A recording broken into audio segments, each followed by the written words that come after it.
প্রথম শুক্রবারে কাঁচা বাজারে উত্তাপ, চাহিদা বাড়ার সুযোগে বেগুন, শসা, লেবুর দামে হরিলুট। আমদানি বাড়লেও খাতুনগঞ্জে নানা কৌশলে দাম বাড়ানোর পায়তারা। আমি তো ভাবলাম যে কারণ বাজার পাইকারি বাজার হয়তো একটু কম হবে, তো এখানে দেখি তারও ডবল দাম চাচ্ছে। রমজান মাস আসলে অনেক দেশে সবজির দাম কমে, কিন্তু বাংলাদেশে এলে সবজির দাম গুলা বেড়ে দেয়। যে পরিমাণ এগুলো থাকার কথা এই পরিমাণ সরবরাহ নাই। আগের রেট থেকে একটু বাড়ছে, 40-50 টাকা প্রতি মনে বাড়ছে। রমজান আসলে আমাদের কিছু অসাধু ব্যবসায়ী সরবরাহ লাইনটাকে নিয়ন্ত্রণ করে অটোমেটিক্যালি দামটা বাড়ানোর জন্য তারা চেষ্টা করে।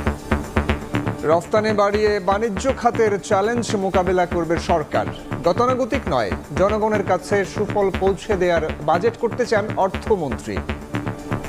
আমাদের রপ্তানি বাস্কেটটাকে বড় করা, নতুন নতুন পণ্য অন্তর্ভুক্ত করা, এগুলি আমাদের আগামী দিনের চ্যালেঞ্জ। এমন বাজেট হবে আগামী দিনের বাংলাদেশের অর্থনীতিতে অংশগ্রহণ করার সুযোগ সৃষ্টি হবে।